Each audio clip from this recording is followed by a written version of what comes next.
હંસ કેવી રીતે બનવું? તો હંસની વૃત્તિ ધારણ કરી જવાની છે કે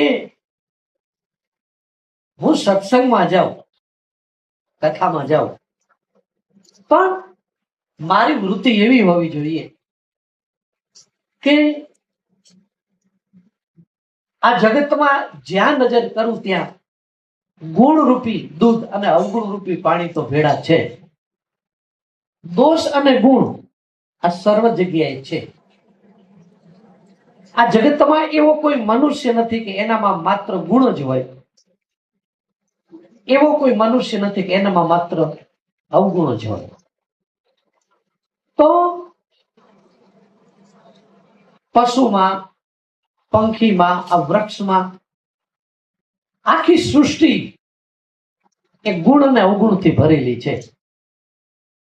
તુલસીદાસજી એવું લખે છે, જડ ચેતન ગુણ દોષમય વિશ્વ કિન્ન કરતા,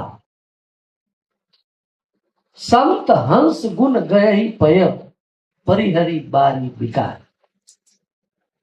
ગુણ અને અવગુણ ભેગા થાય એટલે દૂધ ને પાણી. તો હંસ દૂધ ગ્રહણ કરે, પાણી ફેંકી દે. એમ આ જગતમાં સંત છે એ ગુણને ગ્રહણ કરે છે, અવગુણ રૂપી પાણીને એક બાજુ કરી નાખે. તો મારે ને તમારે પહેલા તો આ